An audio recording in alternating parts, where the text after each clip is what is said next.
Slepsky! Hey, welcome back to Joe on Joe. I'm your host, Joe Slepsky, and today we've got a titanic, terror-filled episode, a colossally epic episode of G.I. Joe called The Primordial Plot, where dinosaurs come back to life. I know that's a novel idea.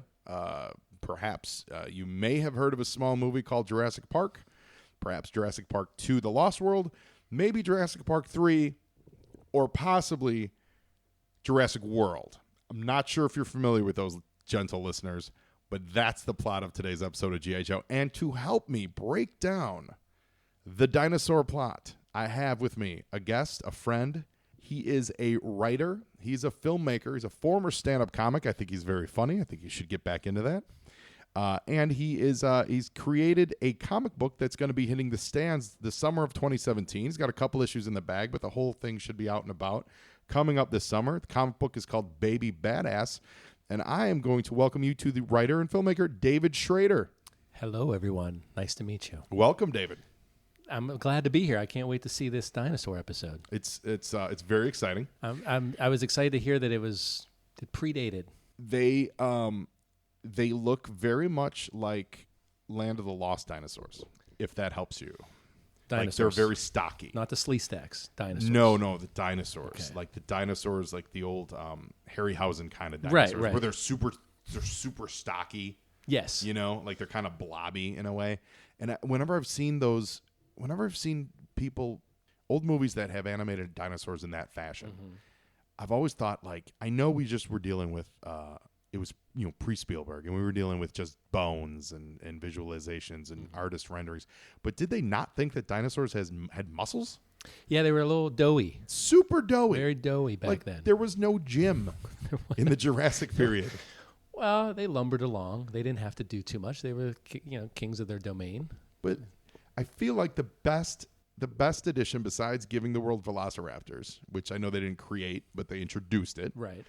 The best thing that Jurassic Park did is they gave us muscular dinosaurs. So these will not be muscular dinosaurs in here? These are definitely not. These are doughy. They're layabout dinosaurs? They're very doughy Right, dinosaurs. I can't wait to get into the primordial plot. Awesome. So, David. Yes. Let's talk about you. Enough about these muscular, unhunky dinosaurs.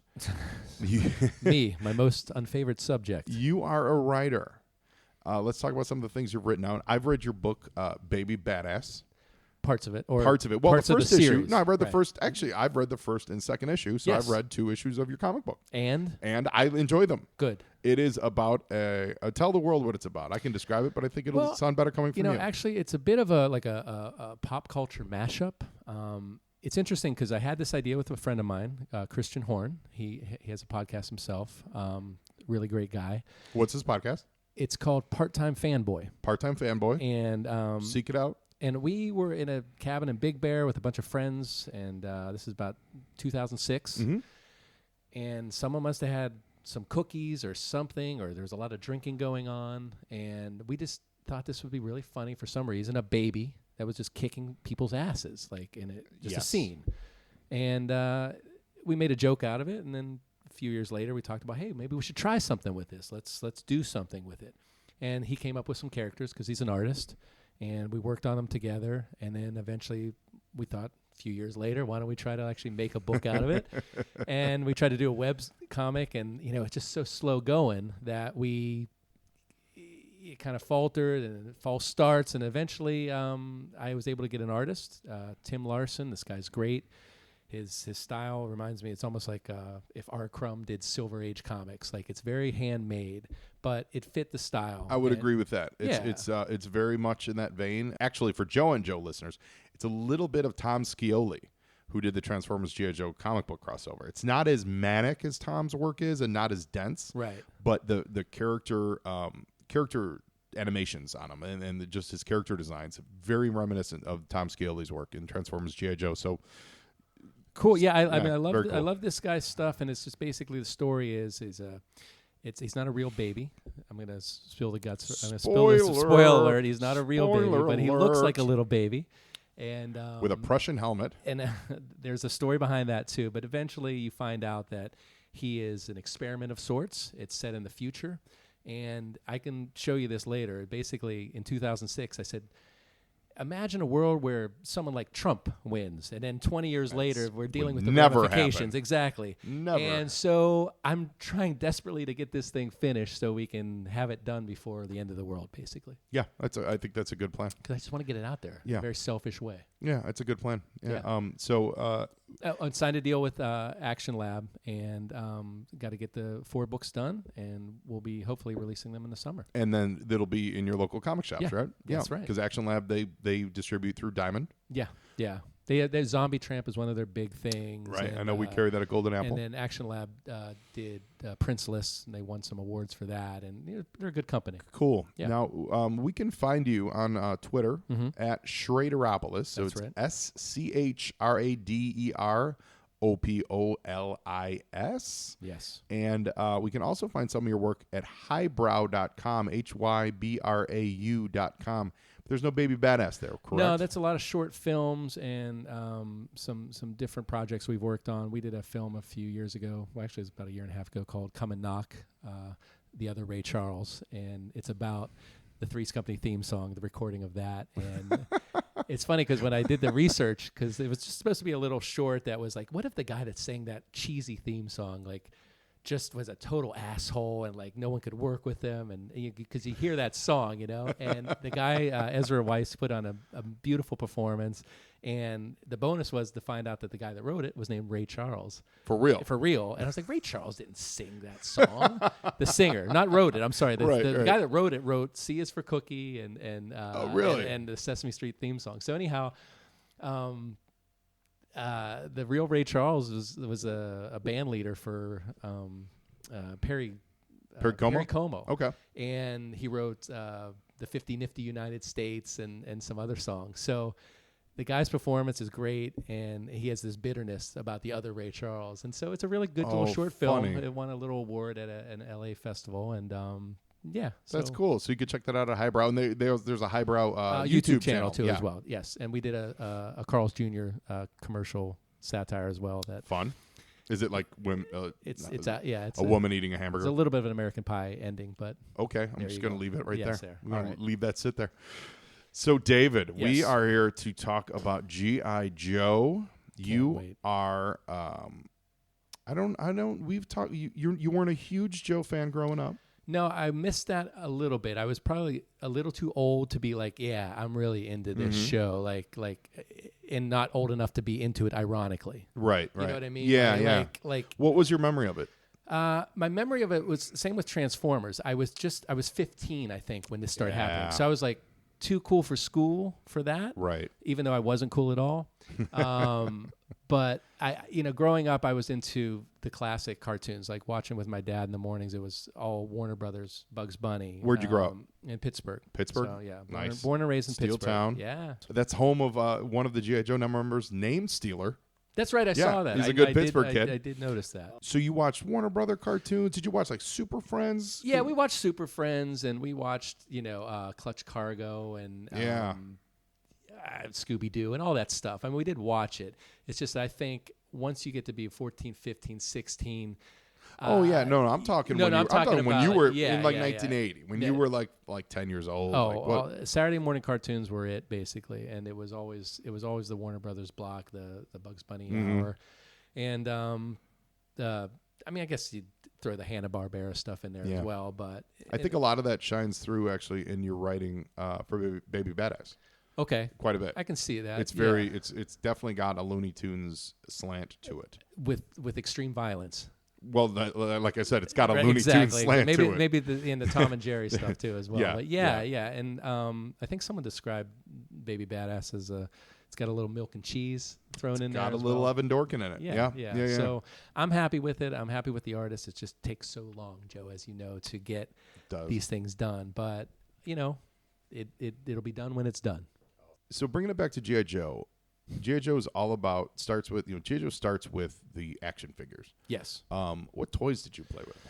Well, actually, my brothers had some of the original G.I. Joe stuff. They had the Jeep Like So we were talking 12-inch. The 12-inch stuff in the figures with the 60s. clothes and Yeah. the guy with the beard and the dog. Weren't the dog tags separate too? Well, in the I think? 70s, it would have been the adventure team. Yeah. Okay. Yeah. I think the dog tags were loose on So them. I remember But yeah. being with across the street. My neighbors, they had this tree. I'll never forget this big pine tree that had low branches and just dirt underneath. And you could play in the dirt, and you could make mounds and roads, and you'd have these trucks and tanks and the G.I. Joe characters. So I actually played with those characters back in the day. Awesome. And I just didn't get into the show as much because it didn't come along until later. Mm-hmm. Were you into like the Star Wars action figures at all, or? Looking back, it's like I missed some of this. For some reason, I knew friends that were really into it, but I don't have a lot of action figures. Did you have any other? What kind of toys did you have? Big wheels. I did have a big wheel. I did have Hot Wheels and the tracks and all that. Awesome. It's funny because I got to go old school too. My grandfather used to bring us these blocks for some reason. And we have pictures as kids, and he would bring just blocks of wood. I don't know where he got them from, but he'd bring like cases of them. And we would create like whole little towns, and then we'd use the trucks and everything. But looking at the pictures, I had two older brothers, and my oldest brother had this palatial mansion of blocks, and my other brother had, a modest house. He was the middle brother. Yeah. And I look at what I had, and they gave me two pieces of wood, and it was this teepee. It was just this little wooden teepee, and they gave me the truck with the string on it, and they gave me the old lady, like, play school character. Yeah, sure. So I was like Norman Bates. I was like Norman Bates with the old lady, and that's and hilarious. but that's the hierarchy of brotherhood, I guess. Yeah, that's what's gonna happen. Yeah. We had my sisters were into Barbie, and in order to facilitate, my mother thought it would me playtime with my sisters, having playtime with my two older sisters. My mother thought it'd be a good idea to get me a Barbie, a Ken. Yeah. So I had a Ken doll that was the comb your hair Ken, or was hairstyle Ken. He looked just like David Hasselhoff. That's He great. had a big, thick, bushy, curly, black actual hair you could comb, and it came with a shaving kit. Yeah, and my mom got me a horse. So I had a horse and a Ken doll. Yeah, that was my foray into larger than 3 3/4. That's dolls. almost like a sweatshirt without the rainbow. You got pretty much. Ken with the flowing hair. Yeah, and yeah. the horse. It was combable hair. Absolutely. It's combable, flowing hair. And, It was and you probably learned a lot from it. sure. So not a lot of characters. I mean, I just tried to. I don't know. I was drawing comics actually. Were you? I did. I came up with this character called Herman the Cat, and this predates Garfield. So I was pretty little writing stuff. Was he heavily into spaghetti? No, but he was kind of an a-hole. He was kind of an a-hole cat. And looking back, I'm like, he definitely kind of like blazed the way for Garfield. I just didn't stick with it, but I did panels. If I could find these now, it'd be kind of funny. But I was somewhat of an artist when I was younger, and then also in high school. But I dropped that. I started writing more and doing stand-up later. But as a kid, I was always drawing and reading the Choose Your Adventure books, and I had hundreds of Charlie Brown books. So Charlie Brown was actually my thing. Sure, like yeah. I still have them in boxes. I have like 600 Charlie Brown books. Some of them, the oldest ones that you can have too. Wow. I'm sure some of them are worth something. So that's your passion. I was really into Peanuts. That's the answer. There That's it what we is. need I to finally get got to. to Yes, it. we're I getting didn't think to it. about it, but like I learned about Beethoven. I learned about Sure. literature. I learned so much from that. Same with Bugs Bunny. I mean, people forget that stuff as a kid.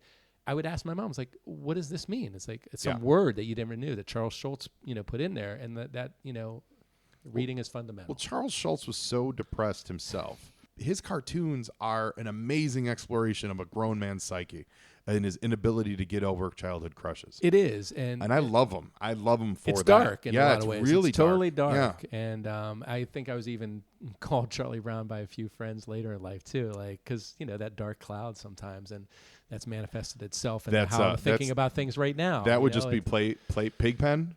Yeah, because you didn't shower enough.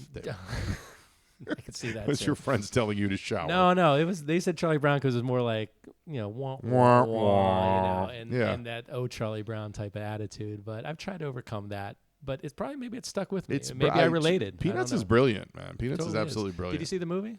Yes, I loved it. I saw parts of it when it was on HBO, and it looks great. And I love that they really captured that. It that, is that feel. such a well done movie. Yeah, like with heart. I was with total heart, total positivity. I was I was shocked how much I enjoyed it. It's rare, right? Because so many times those things can be so screwed up, and like here you go. It could go like this, like the Smurfs movies, Right. where it's like they take this beloved childhood, memory, and then they just kind of pee all Just over it, bastardize right? the hell out of it, And no, not that Peanuts movie is tremendous, Yeah. and it's really good for adults, and I imagine it's really good for kids. Yeah.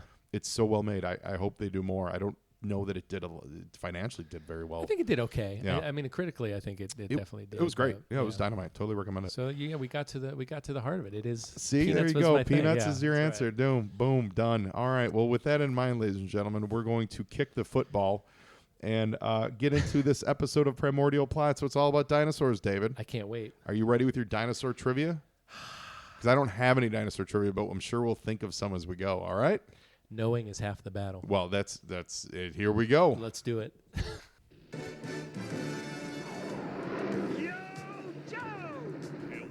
Very few cartoons have as epically memorable an opening as G.I. Joe does. Are you familiar with this? Have you seen this much? I was somewhat familiar, and then I looked at a few, and I've heard some of your other podcasts, and I was curious, so I wanted to check it out. And apparently, a lot of stuff goes down in these openings, like some crazy stuff.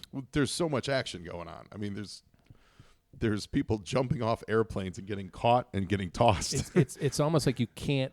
It's almost like how much more action can there be? And Yeah. the answer is none. Well, none more action. no. Actually, the answer is the opening credits for the movie, which we've teased on the show, and we will get to the movie one day. Oh, for the podcast. animated movie. The animated movie. The opening credits for it are amazing. Now, Joe, was this? Do you think they were aware of it, and how ridiculous it was, or was this? I don't. I mean, well, I don't think it's. I don't think it's ridiculous. I think they're looking to just pack as much action into it. but the level of ridiculous, like you say, falling out of an airplane, getting caught from. That's just cartoon physics. Okay. Cartoon physics. Yeah, cartoon physics. So we open on the Primordial Plot. Okay. We've got a couple of archaeologists. They're digging up some dinosaur bones, and over them, that's a rattler. So that's a Cobra rattler. That's Wild Weasel at the helm. Right there? Yep. Okay. And he kind of flies overhead. They think it's some government thing, and he starts shooting them. Look at these indentured servants. Yeah. too, And he's shooting. So we know Wild Weasel is there to. He's there to pick up some of these bones. But in his process of shooting them, he was literally destroying these ancient sites. Yeah, these dinosaur bones. Well, sometimes you got to break a few eggs. I guess you do. If you want to make an archaeological omelet, you got to break a few. And as he's grabbing the bones, he just grabs the bottom jawbone. He doesn't take the full head, which strikes me as odd story-wise. Like that would come into play later. Like for some reason I don't know why they would need the top of the dinosaur, but they don't. Well, I just heard that this guy said that a true collector would not do that. Right. They're just trying to figure out why. And it is funny though that in their world, a true collector would also swoop down in a vertical takeoff and landing aircraft and shoot at them. They had started coming out in like 1982, and a lot of the backstories and stuff were created by a guy named Larry Hama, who wrote for Marvel Comics. And Marvel started the comic book in like 82 as well, to go along with the toys. And the first miniseries debuted in 83. So they did a miniseries in 83, a miniseries in 84, and then in 85, another miniseries, and then it rolled right into the show. I see. So that's kind of the very shorthand history of toys, Joe. Comic book, show. Yeah. Toys, and at the same time they were developing the toys, they needed a backstory for all these characters, and that's when they enlisted Larry Hama and the guys over at Marvel Comics, and all the toys came with a file card on the back of them. So the card, the 3 3/4 character would be on a bubble card, right? And on the back of it was a file card, which was you could cut it out. So it had little dotted lines to show you how to cut it out, and you could file them, keep them in your own little pack. Like have a dossier? Yeah, exactly, like a dossier. And it would tell you, like, this character's name is Flint, and his real name is Dashiell, Fairborn. And it would tell you all this secret data about him that you would then fill in the blanks of what this character is supposed to be all about. Right. So every character had a file card. So all those file cards, all those characters needed names and they needed histories, and that was mostly provided by Larry Hama. 24 hours after Now, hatching. did you get into the toys at that time, or did you remember them from before? So I never got into like the. I mean, I don't have an older brother, or my dad was not into toys or stuff growing up. Well, real quick, Cobra also stole a. They kidnapped a scientist who was cloning some snakes. Okay. And now the Joes are onto it, and they've got Deep Six, who just found a mysterious island in the ocean, possibly like an Isla Nublar. Yes. Maybe. I can almost hear it if yeah. you listen. Na, na, na, na, But it's funny, though, because they just had Deep Six go underwater, and I'm pretty sure, spoiler alert, we never see Deep Six again for the rest of this episode. but it's still fun. So Cobra Commander and Destro, they're hanging out, and Cobra Commander's explaining his plan that they're gonna clone dinosaurs from the DNA from the fossils that Wild Weasel stole in the first scene, and using that doctor's skills to clone like he cloned the snakes. This is incredible. Yeah, that's what we're getting explained now. This doctor's he's hanging out with the Crimson Twins and everything. So U.S. G.I. Joe. My birthday probably was my 8th birthday. It was probably 1983. Okay.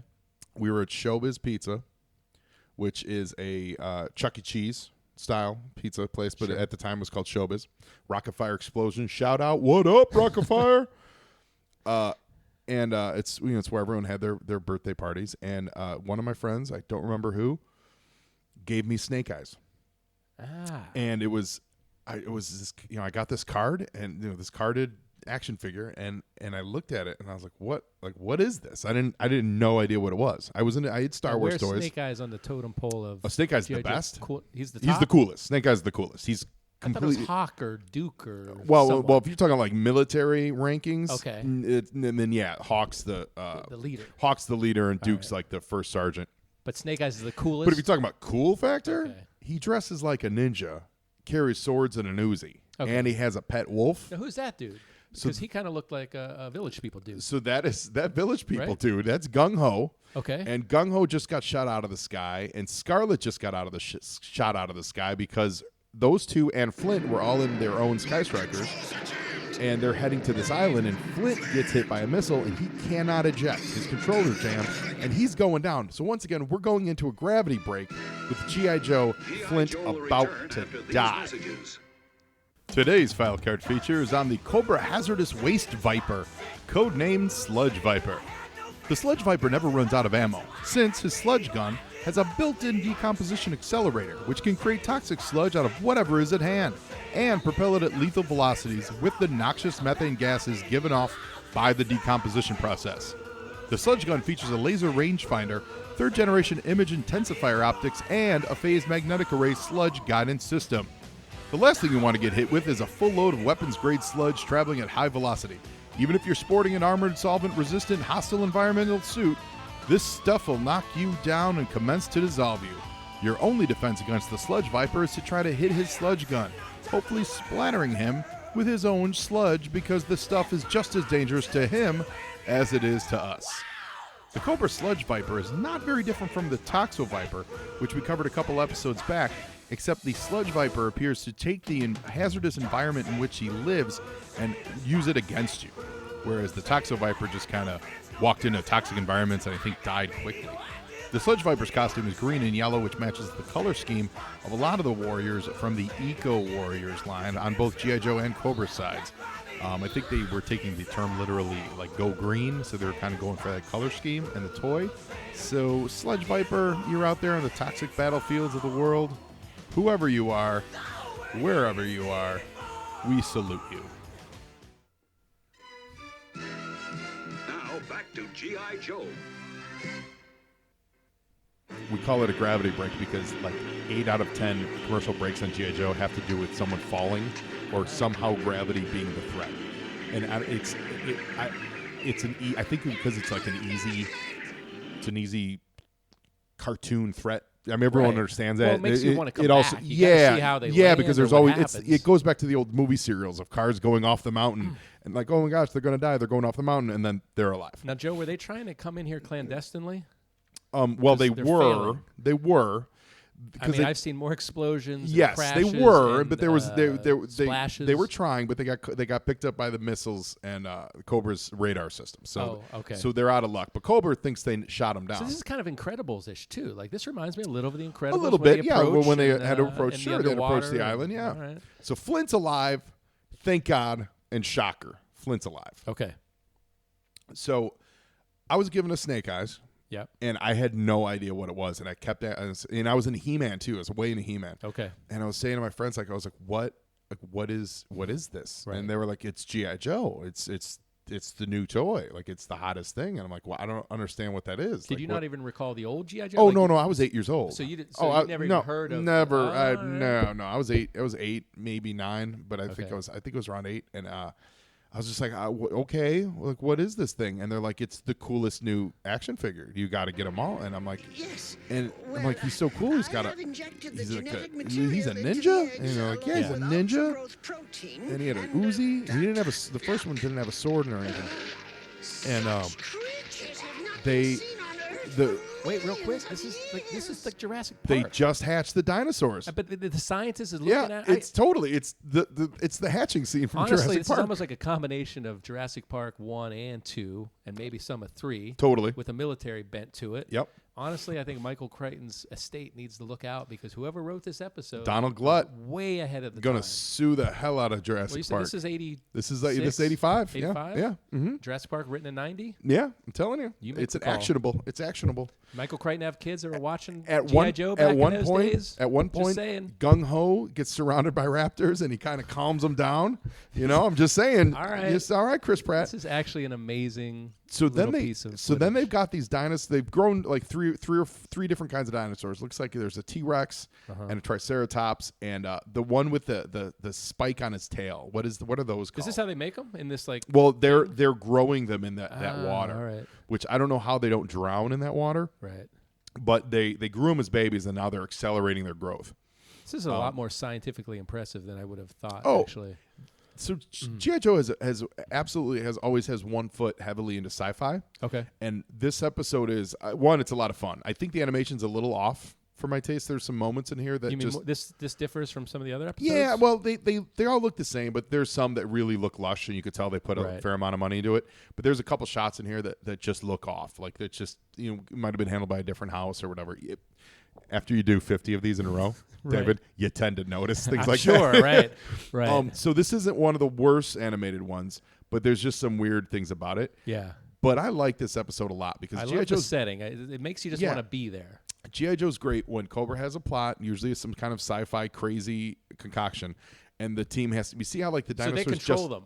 yeah. Do I you see how gotcha. they just kind of disappeared from the scene there? And they are pudgy. Like you said, these are not. Oh, they're totally. They they're got to go to all- a gym, Well, they were created in like a lab of like goo. right? So Cobra's going to show us how they've trained them, and This looks like your Ken hair guy. right. That's Tomax and Zaymot. They're the All right. Crimson Twins. So real quick, there was a brief error there. Cobra Commander referred to Destro as his Crimson Guards. Okay. The Crimson Guards are under the command of the Crimson Twins, those two dudes. And Destro wasn't even in that scene. Destro was over here on the side, as we can see. They just let So, that slide, huh? Yeah, again, I think that goes back to the animation or something about this. Maybe they didn't have the budget.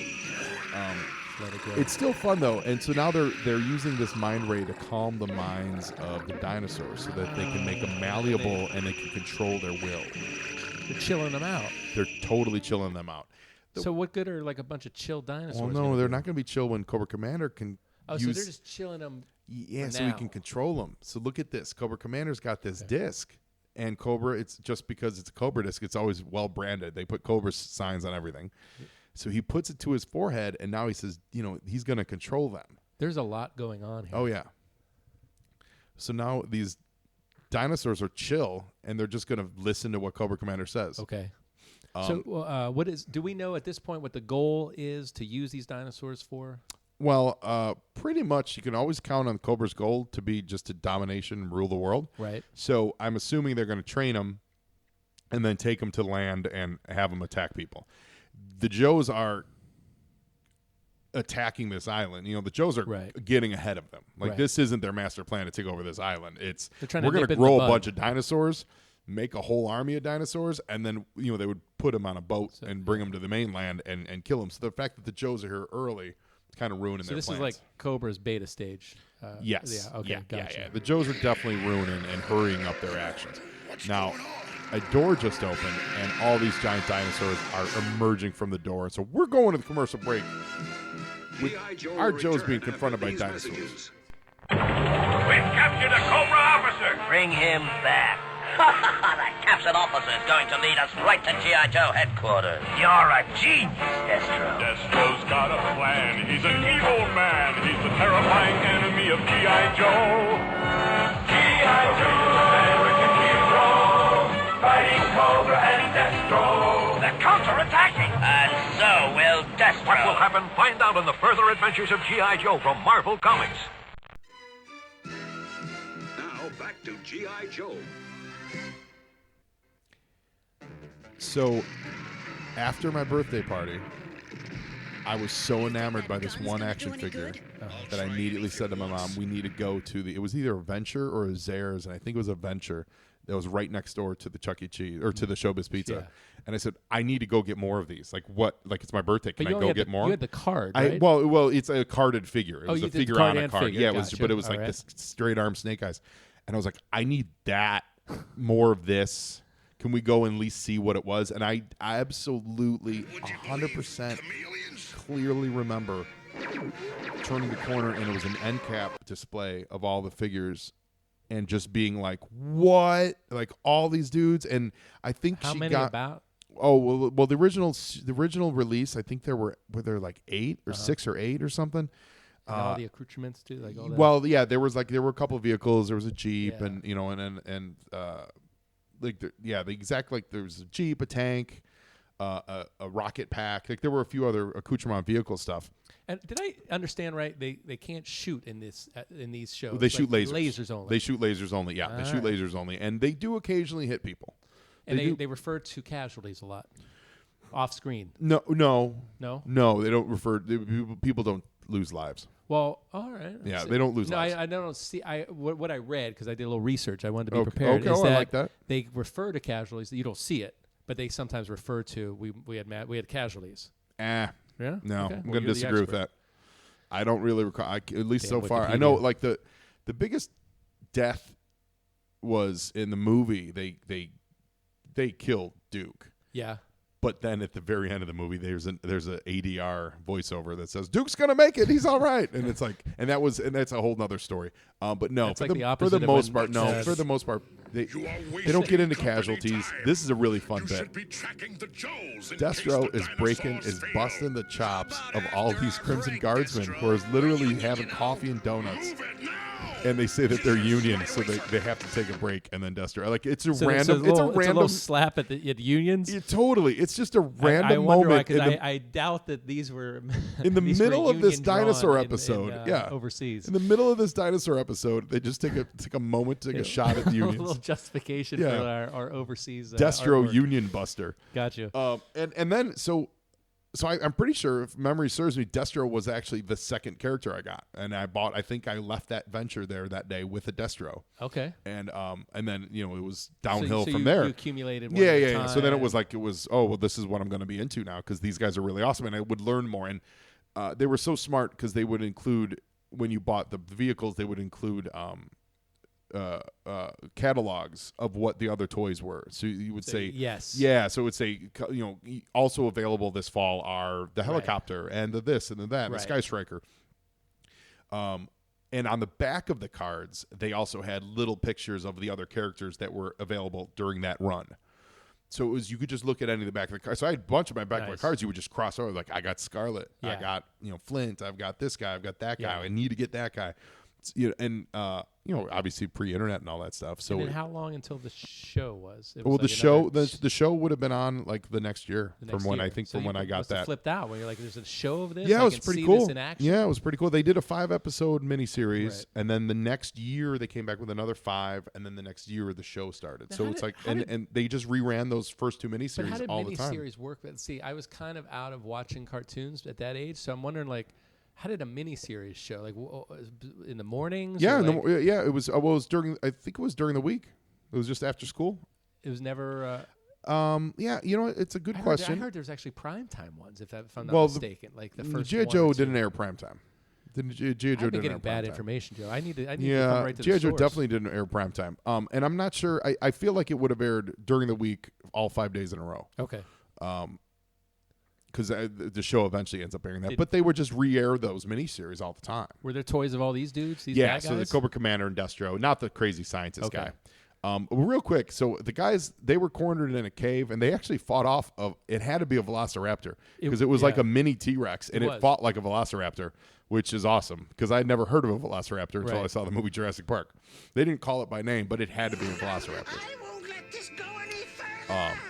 So Cobra Commander is, he's all of his schemes always fall apart because he's just a nut job. Is he the main bad guy? Yeah, he's the Okay, he's he the is the main commander. He's bad Cobra guy. Commander. Cobra He Commander. runs the show. All right. So Scarlet is Scarlet and Gung Ho and Flint. They're gonna and see there was a bit of bad animation there too. There's something this episode's not the tightest of animations. But the story is so good. The story's fun. Like it's a totally fun story. Like I like it. I absolutely like it. Dude, Gung they got Ho. ripped off from one of the biggest movies of all time. Sure. One of the biggest books of all time. Yeah, Gung Ho and Scarlet, they just busted in the room, and Cobra Commander dropped his little dinosaur controlling mental. It kind of looked like one of those things a restaurant gives you when your table's ready. Yeah, you see, so like there was an explosion there that they didn't animate the explosion.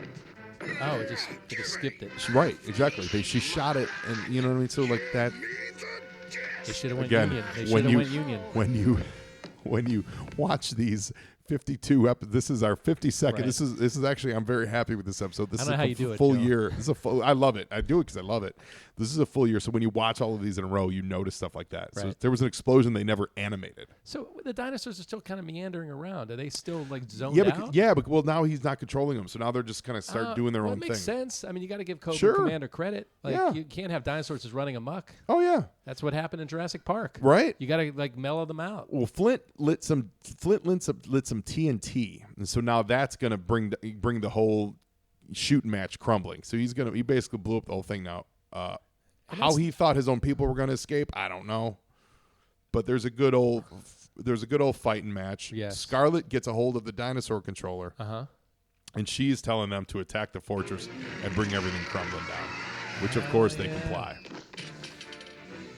That was some good animation earlier because they showed the dinosaurs were shocked. And imagine trying to animate a bunch of dinosaurs like looking at something and going, This and that's what that T-Rex was. is quite surprised. Oh, this Triceratops is just he's aghast. He's aghast at your So the fashion dinosaurs choices. are moving like slee stacks. I'll tell you this. What this episode has is Cobra Commander getting in a lot more fistfights than he normally does. He does not Himself. normally. Yeah. Normally it's everyone else fighting, and he just yells retreat, and he goes running, right, or he Yeah. shoots people with lasers. Look, they're the Oh, they cafeteria. got a home. Yeah, and you see how the tables just disappeared. You know what I mean? And look at their Like this- Look how healthy they're eating. Well, they are- That is. they- It's like apparently- salads with fruit. They got an army marches on their belly, and Cobra knows this. So these dinosaurs can withstand lasers. They totally can withstand mean, lasers, just- they and just bounce they right are. off. There was a T-Rex, a very doughy T-Rex though, Kind of look just like a kind of doughy. frog in a way. Yeah, actually. very doughy T-Rex, and he is menacing everybody. And Destro's using. Okay, I'm not down with this. Destro fly just normally? Destro has wrist rockets. Oh, okay. They just used his wrist rockets, kind of like Iron Man's jet boots, to Right. fly out the window. and with that- two guys hanging on them. With Tomax and Zaman hanging Yeah. on, I call BS on that. That's silly. Destro doesn't fly with his wrist rockets, so that's So And they more like kind of melted down the side of the mountain instead Yeah. of fell. But, but everyone's okay, and then they turn, and Cobra Commander is gone, Must have slithered into a does slithered away. does he always get away? Oh yeah, they always get away. Do they ever capture him even temporarily? Yeah. Yes, Okay. occasionally they will. Okay. Yeah, but then if they capture him, then the plot is to break him out. Gotcha, Like, that's the gotcha. plot of the episode then. Well, you know, in makes the sense. movie, he gets captured in the movie. Anytime any main Cobra is captured, the plot then shifts to breaking that person out. Gotcha. Yeah. Gotcha. Move over, boys. The- I'm finished. The dinosaurs are eating all the food in these crates, which earlier Gung Ho had remarked that he was pretty hungry. That's kind of like also, the, Gung Ho's from Louisiana. There was a great joke earlier we G.I. missed Joe will where return after these Scarlett messages. says, "Gung Ho, I thought you would. I thought this would remind you of home." And he goes, "It does. That's why I don't want to be here." So he was the comic relief. yeah. Gung Ho's great. Yeah. So that's it. I thought That's it was it, great. David. It flew by. I kind of wanted more. Yeah. You want more dinosaurs, right? I want more Joe on Joe, and I want more G.I. Joe. So overall impressions. If you weren't a young, strapping 15-year-old kid on the prowl, probably eyeing up a nice 85 like Trans Am or some kind of like Knight Rider-esque hot rod. Yeah. If you weren't that kid, would you watch G.I. Joe? You know, I definitely would have. I'm trying to think of something akin to this that I would. I think I just had a feeling even then that it was too militaristic or something about it. Something about it even that at that age, I was like, okay, this is very rah kind of. Well, it's funny. It's got the trappings of military. I mean, Yeah, obviously, yeah, it's yeah. a military show. It's definitely got that. But the writers have talked about this. You get in these stories, there are so many morals and inclusive messages within it that when you watch it, those shine more than the military aspects of it. I think I've come to appreciate that. Yeah, a little like, bit, just even whether it's- research. yeah, it was more than what I thought. Oh, totally. Whether it's just inclusive of having women at the forefront or minorities or what have you. And then the messages that earlier you said knowing is half the battle. The slogan for my show is now you Joe and Joe is half the battle. Having those public service announcements in there to teach kids stuff. Yeah.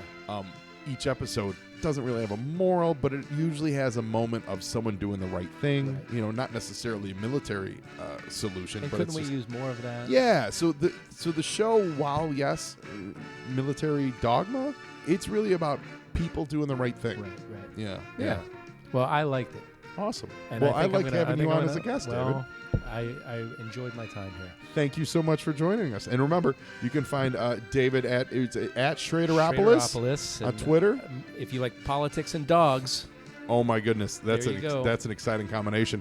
And you can find me at Joe on Joe Pod. I'm on Twitter and I'm on Facebook and I'm on Instagram at that. And you can also send me an email to joeandjoepod@gmail.com.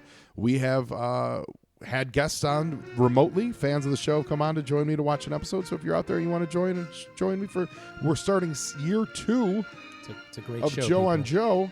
So shoot me a line and let me know what you think. And if you're so inclined, please go to iTunes, leave me a review, or wherever you're listening to this podcast, go on there and leave a review because reviews always help. Wherever we're being distributed by, it helps them know that people are listening, and so it helps get the word out and spread the word. Joe on Joe is growing as we head into our second year of podcasting. I'm two. excited. We've got about like 41 episodes left of the show. So we're going to wrap up then something like around like October or something. So it's going to be cool. And then we're going to be doing the move. We're in for an exciting year too. So with that, David Schrader, thank you so much for being a guest on Joe on Joe. And now you Joe, and Joeing is half the battle.